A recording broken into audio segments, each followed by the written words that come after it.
transports were out there somewhere, standing together against anyone who would threaten them.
And that's when I saw it. A goddamn steamboat.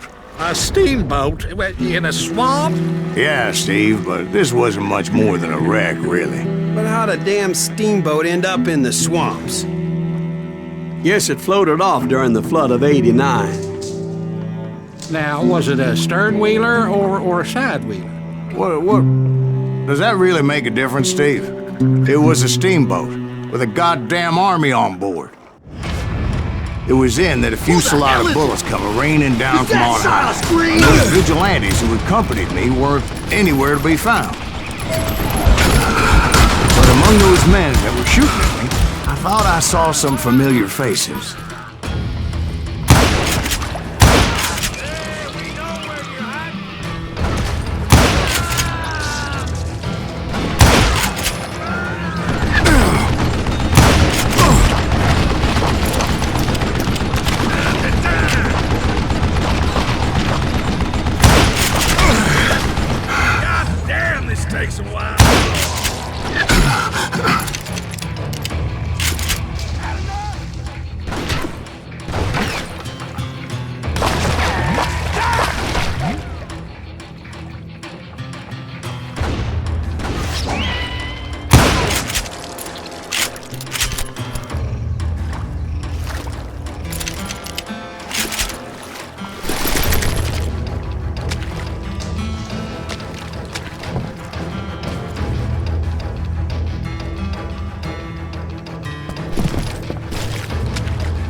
Dodge this!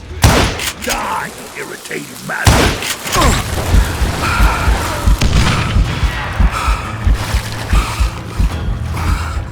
You think I don't see you?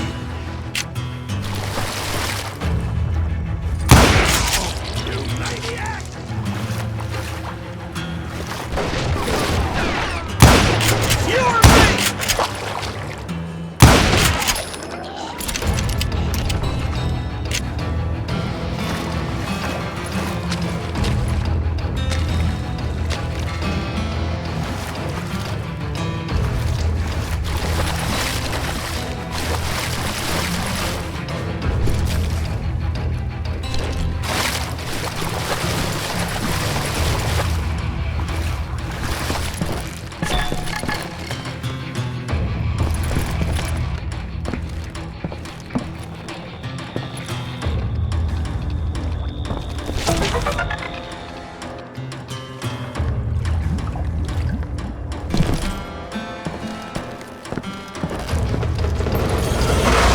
Somewhere up there, the Dolphins were waiting on me.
Sounds like you don't give up too easy. That's the kind of man I am, Bill. I set out to do something. I do it. Surrender just ain't in my nature. Plus, I'm stubborn as hell.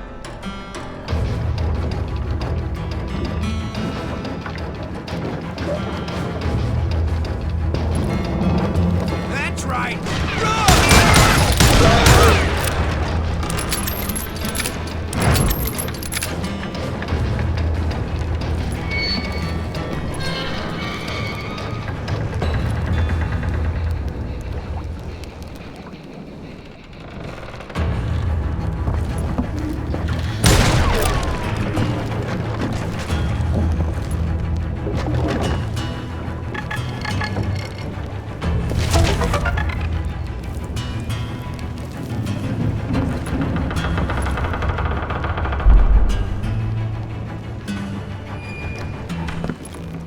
You can't hide from me!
Right about then, much to my relief, the vigilantes finally arrived.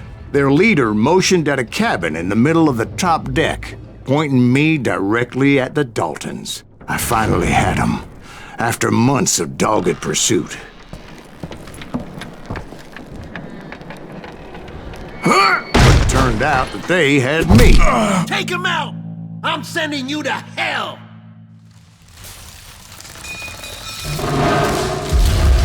The Daltons had played me like a fiddle. Apparently, the vigilantes were on their damn payroll. They didn't just want to shoot me. They wanted to burn me alive. But finding my way out of a burning labyrinth proved to be quite a challenge. It was a riverboat, right? I mean, it's not like it was a goddamn ocean liner. Well, yeah, but I was in a fight. Did you hear about that ship that's gonna launch next year? Largest one in the world.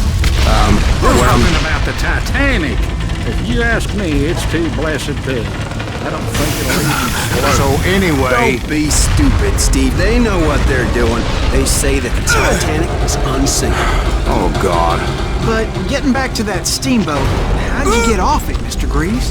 I took in a lot of smoke that day, so I admit my recollection might be a bit hazy. But somehow I managed to finally disembark.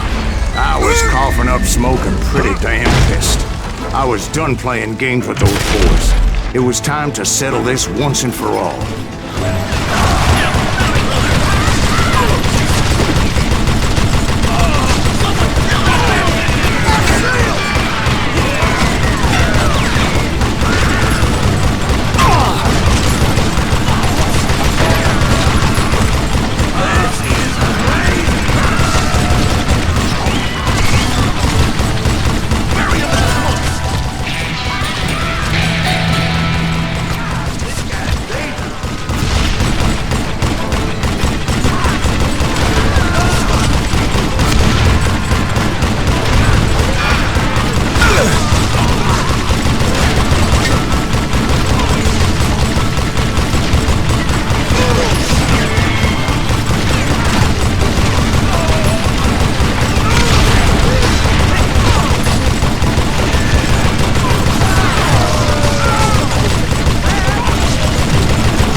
to come at me one at a time. They were in this together.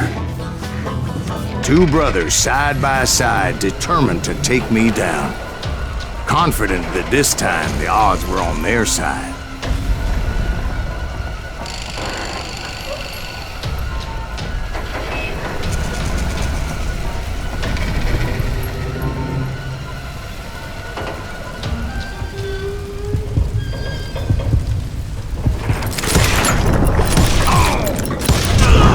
They got it wrong.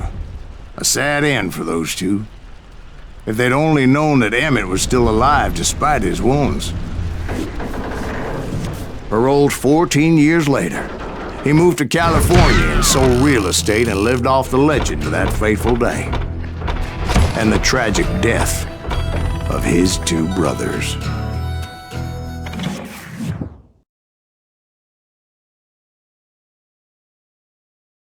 My own brothers died tragically as well, truth be told.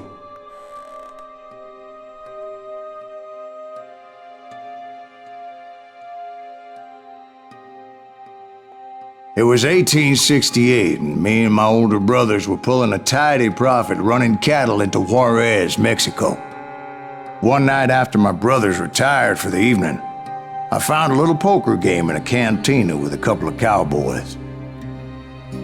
And I just couldn't lose. I even won an old Spanish coin that had to be 100 years old. Well, I was mighty pleased with myself the next morning as my brothers and I rode for Texas. But before we crossed the border, those cowboys caught up with us. It was Johnny Ringo, Roscoe Bob Bryant, and another asshole named Jim. They wanted their money back and everything else we had, including our lives, as those boys didn't want us coming for them later. Bob put that old Spanish coin in my mouth and said, "I won't have it said that I left you with nothing, boy." Well, those horses bolted, and there we hung as those bastards rode away. The branch finally snapped under the weight of the three of us, but being my older brothers were bigger and heavier, they were already dead. And right then I swore to myself that I would avenge them. Ringo you know about. But Bob eluded me, until I heard he was riding with the Wild Bunch.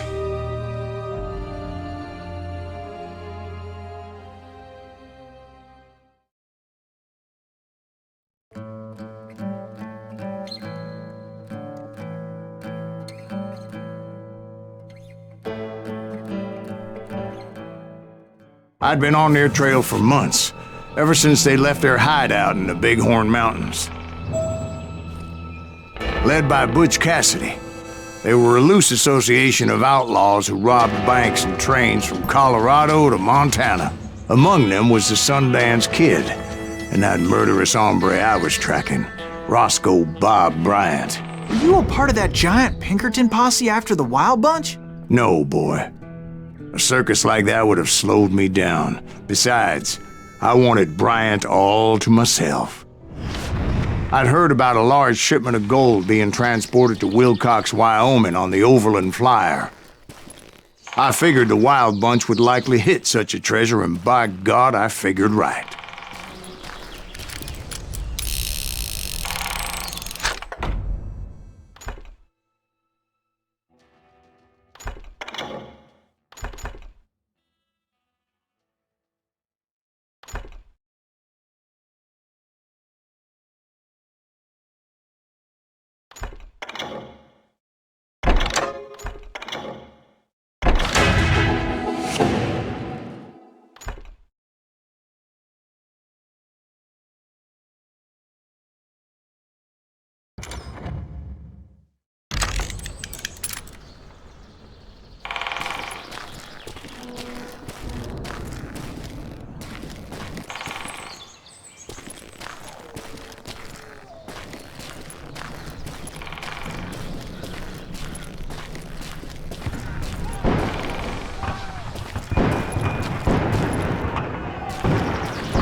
They blew the bridge with the intention of forcing the train to stop.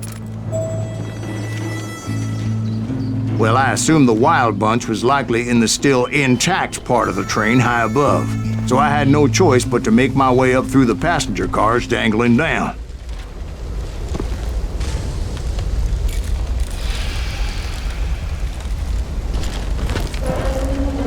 I was determined to make that sumbitch Bob pay for what he did to my brothers.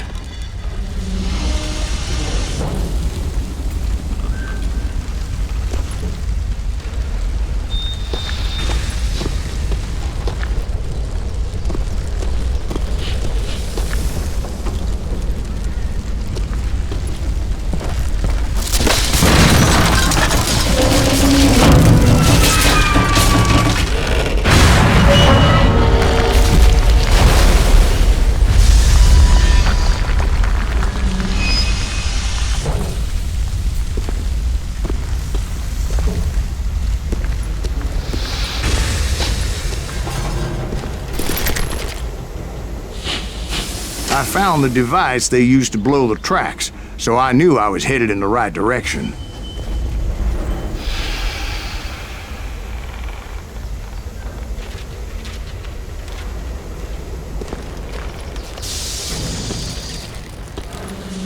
My ears are still ringing from blowing up that bridge. What'd you say? I can't hear a goddamn thing. Well, I made my way off unscathed and came upon a few members of the gang and had no choice but to dispatch them.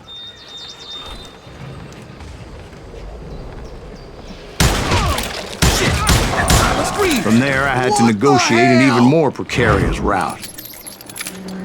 Come on out, you yellow bastard.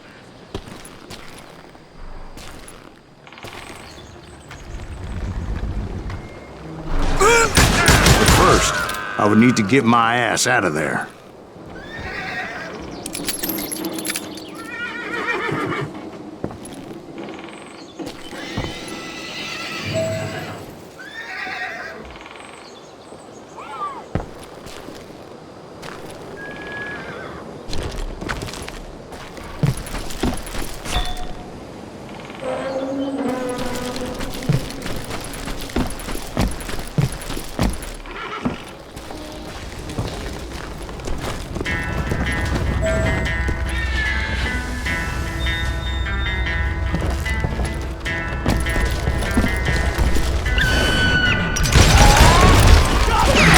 Jumped from the frying pan into the fire as the train was clearly fixing to fall.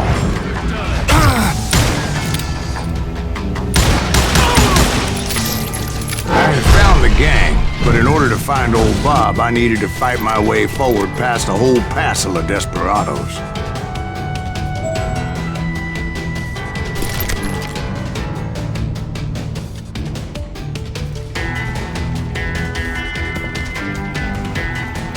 Outside, inside, any way I could, I made my way towards my prey.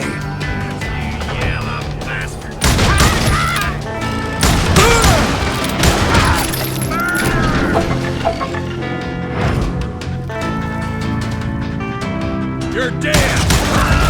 Well, what about the passengers? It was mostly a freight train, as I recall. There were no passengers aboard that day.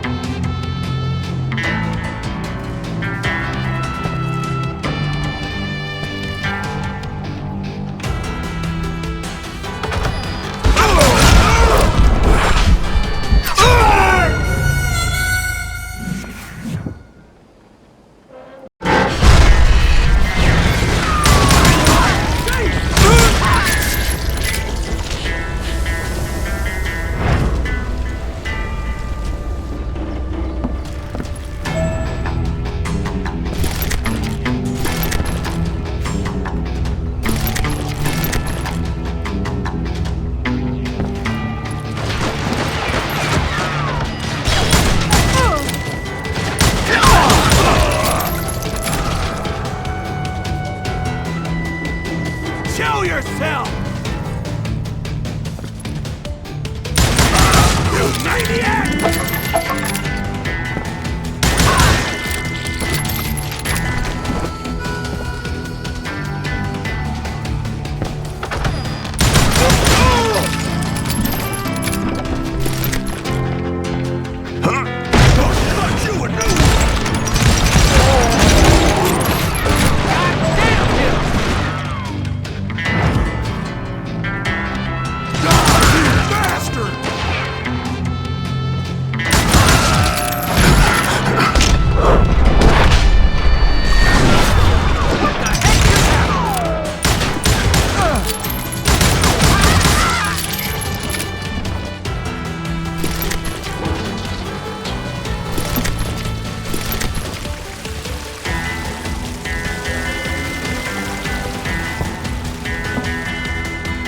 I mentioned before, I am not fond of heights.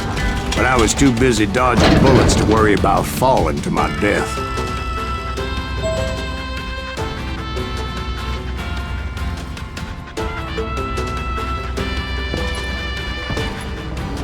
Odds were I was likely to die that day anyway. So I was determined to take down as many of those bastards as I could.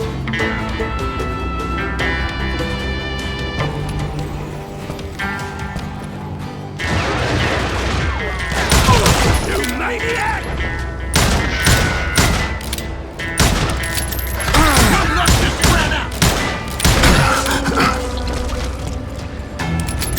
Get out here! You murderous bastard!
Times it was like shooting ducks in a shooting gallery. The only difference is these damn ducks shot back.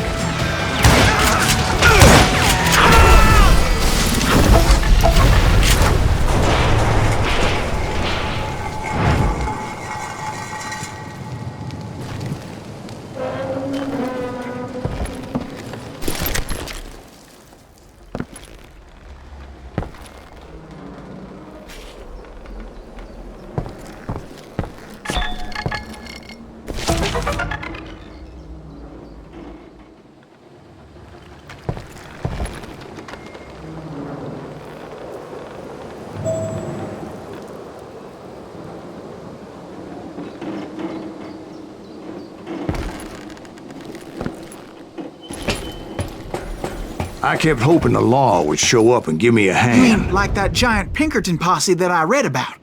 Did they come riding in, guns a-blazing to help?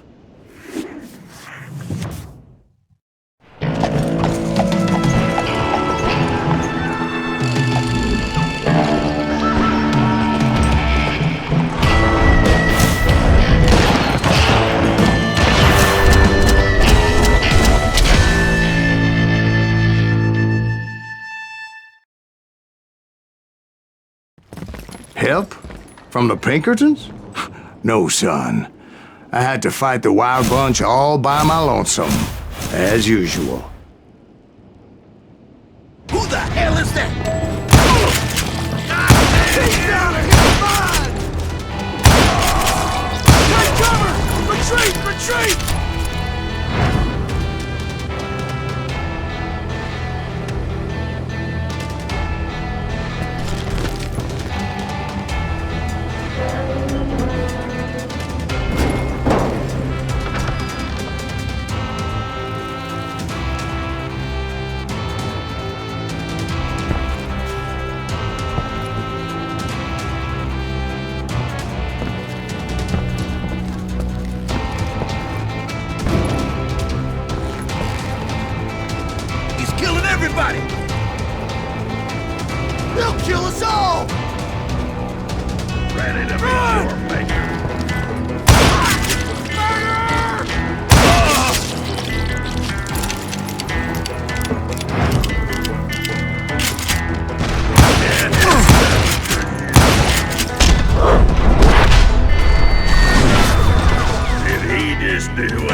My guess is those dime novels didn't portray this as it happened, did they?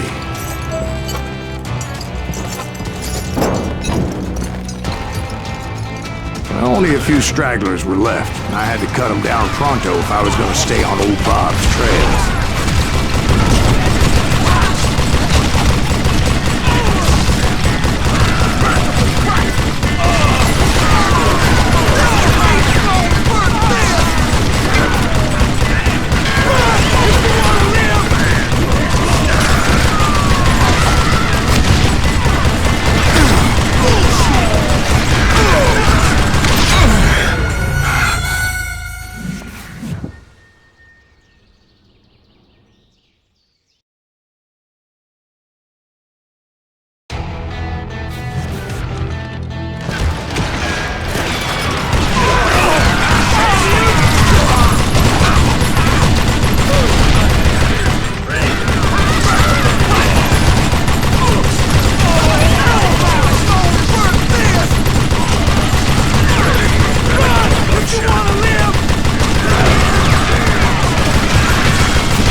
Once I silenced all those guns, I went searching for my nemesis, determined to finally have my justice. But the only survivor who welcomed me was George Flat-Nose Curry. Who was he?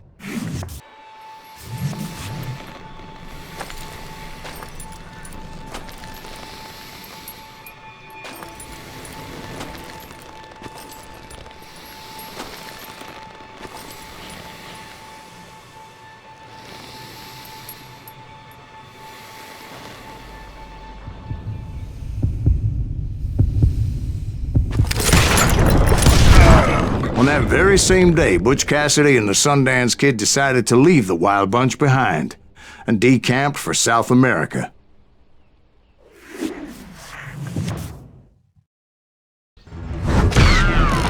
They ended up living down there for many years, but I'm sure you already know all about that.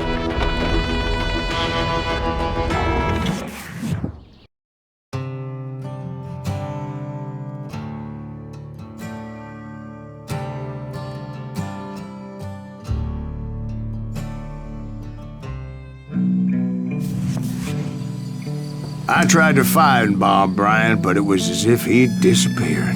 Sometime later, I heard the Wild Bunch was back together. Kid Curry escaped from jail, and now he was running the whole shebang. So I took to their trail, as I was still in pursuit of my brother's killer and hoped that he was back with him.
That kid Curry's kinda crazy, ain't he? Don't let him hear you saying that. Anyways, I tracked those boys to a camp right outside Parachute, Colorado.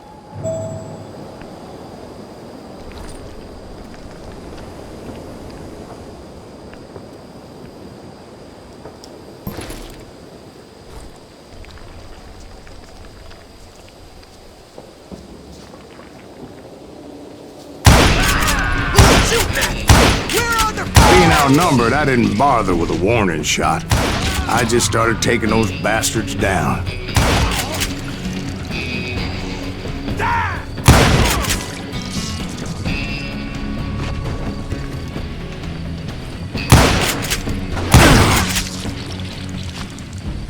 Old Bob wasn't among them, and neither was Kid Curry. I could sense him close by, however, plotting something nasty. I just needed a clue as to their whereabouts.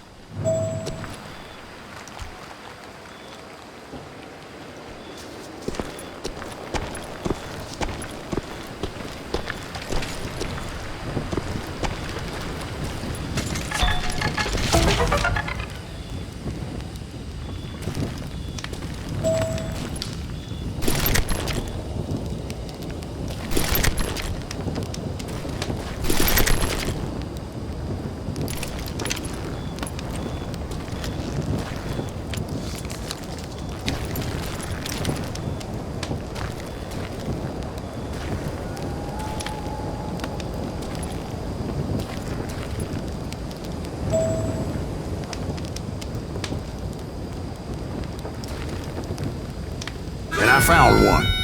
A map with their bold plan clearly marked. This time they were fixing to blow up a train trestle. Property of the Union Pacific.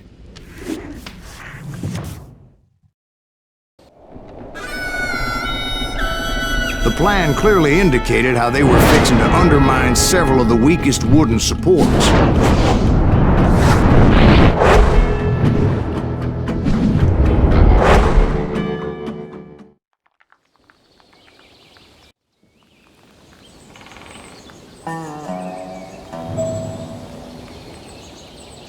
Kid Curry was considered the wildest of the wild bunch. It was said that he fathered 85 bastard children, though some say it was only 5.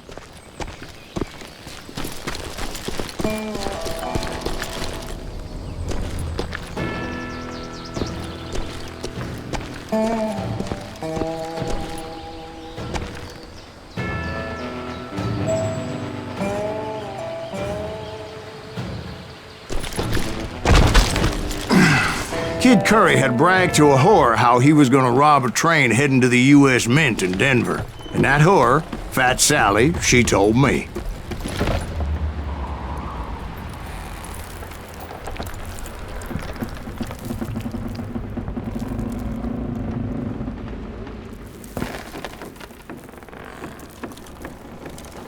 The bridge was rigged with dynamite, so I decided I'd best be careful confronting those bastards.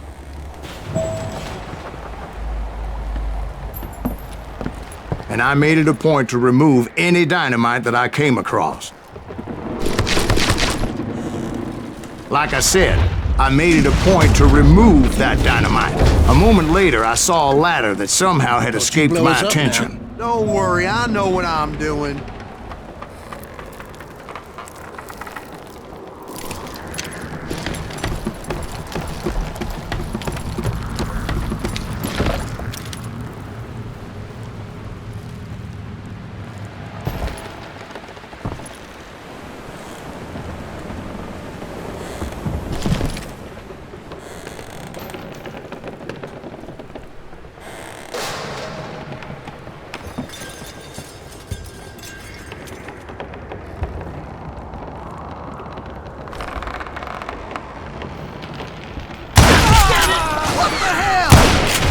But the wild bunch did not take kindly to my presence and attempted to blow my head off.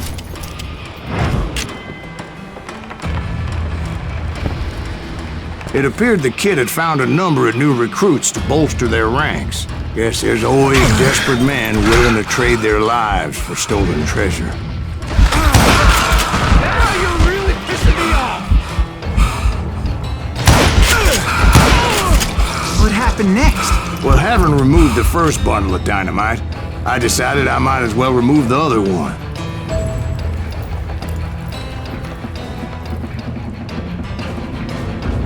Once that was done, I figured I'd find my way from there.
So, what happened then?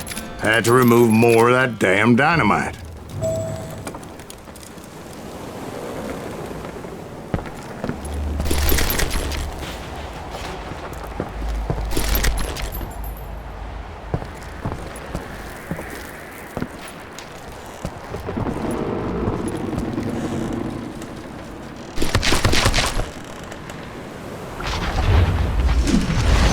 It must have been terrifying trying to make her way across. I was sweating it a bit, but then I noticed a footbridge tied up on high, so I shot the rope.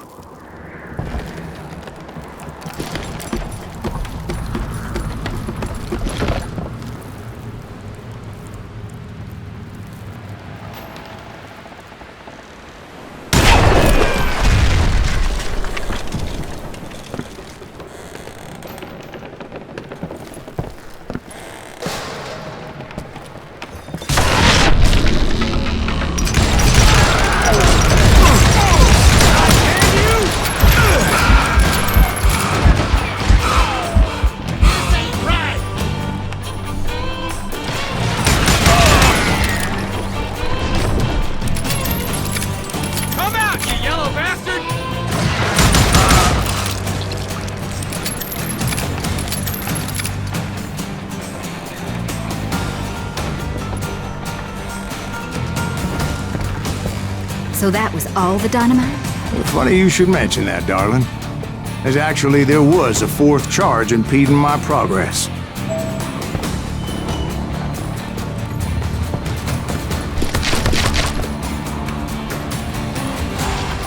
Once I removed it, my path was pretty clear.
So I proceeded onward. I realized that that way just wasn't gonna work.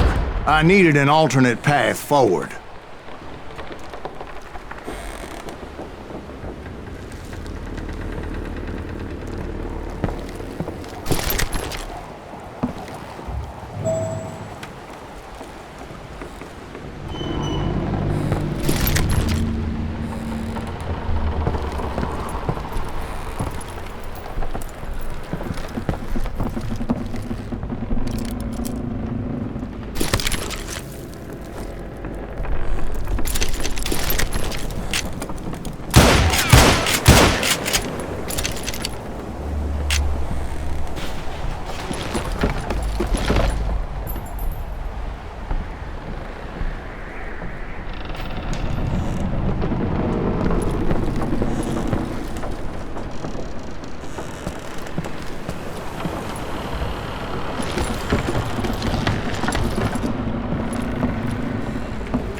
Luckily, I found a cave, and as I made my way back to the bridge, I saw something that concerned me.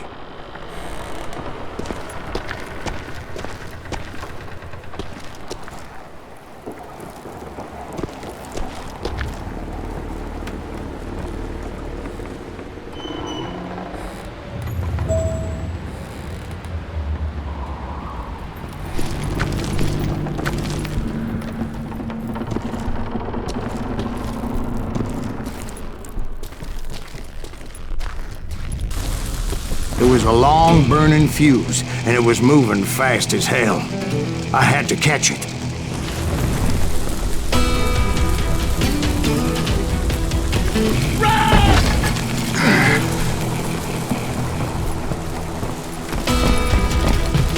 The burning fuse was so damn quick, I had to run like the wind. I almost had it, but no. Thought I was gonna have a coronary when I lost sight of those sparks.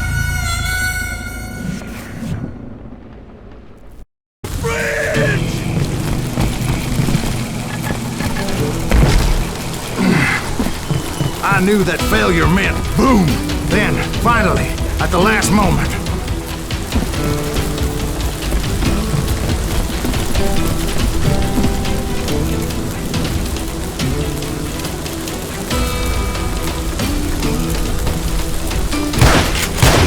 Whew. Of course, I was successful, or clearly I wouldn't be talking to you folks here today. Naturally, I removed the last dynamite charge. Well, it was a touching reunion.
But by this time, I was thoroughly exhausted and dragging my ass as I was not a young man anymore.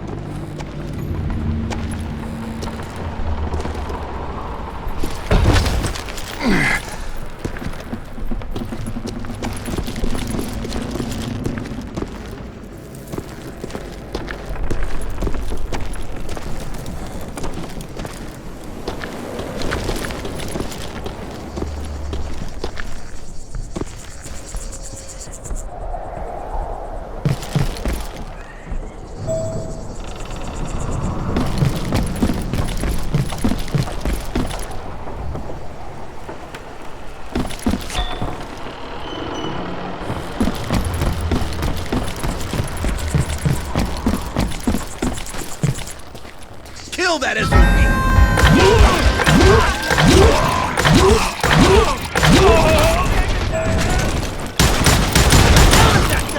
He's crazy! Kid Curry asked me! Not even a damn fruit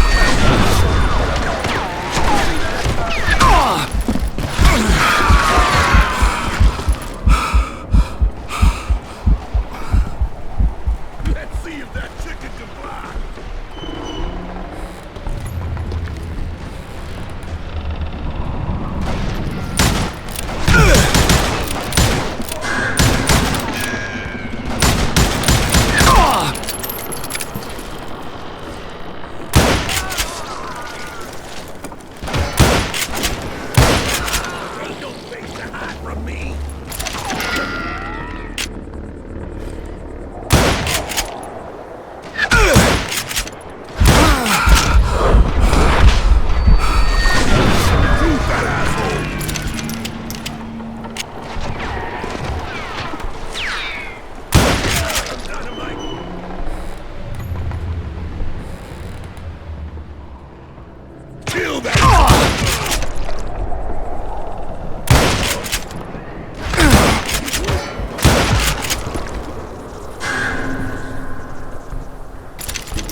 Just when I thought things couldn't get worse, Kid Curry opened up on me with a goddamn Gatling gun. It was hidden in this tunnel and pretty well shielded.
Luckily, I had located some dynamite. I still, however, had my work cut out for me.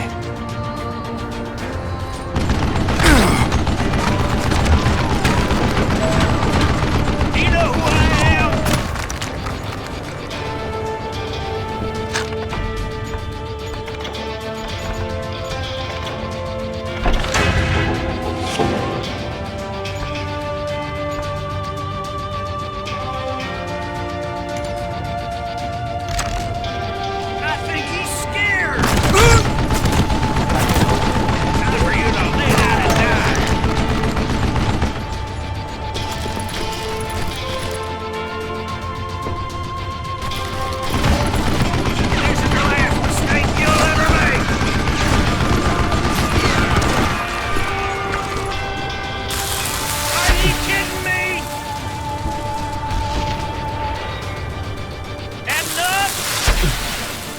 Shit!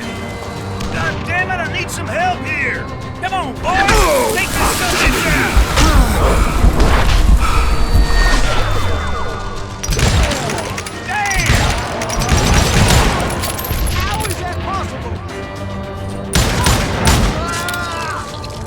Show yourself, you coward! Like that,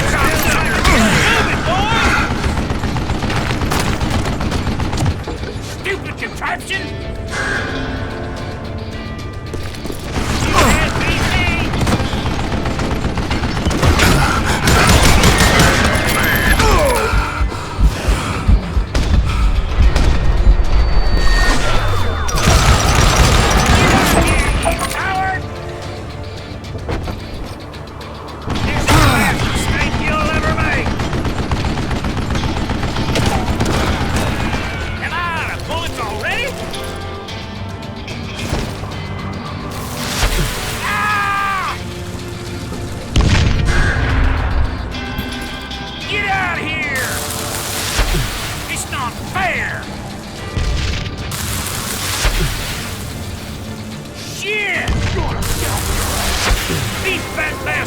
Eventually, I brought that tunnel down.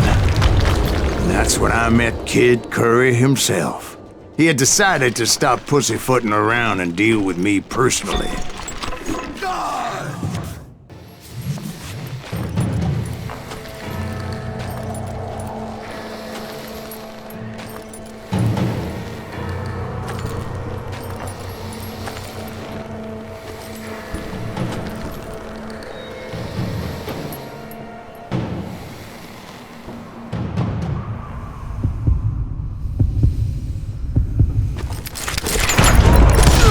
Fast as he was, I was just a bit faster.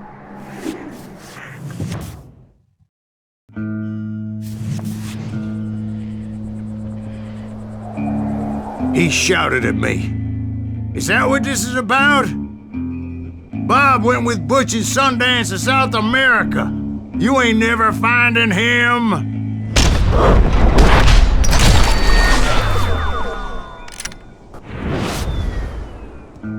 Those were his last words.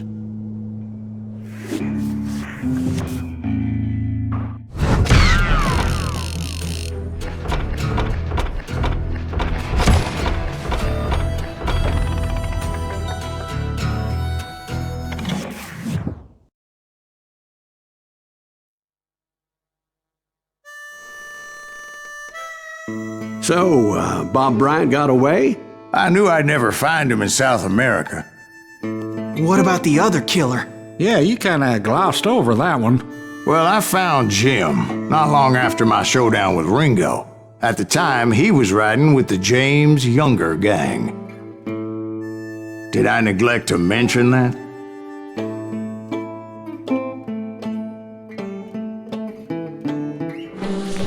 Jesse James? The greatest outlaw who ever lived?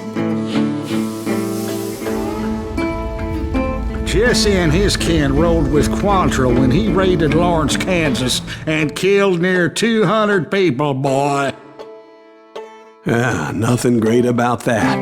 And from there, him and his brother went on to rob banks and trains from Kansas to Missouri. Which is why there was such a rich bounty on their heads. 40 grand for both of them, dead or alive. That's one hell of a payday.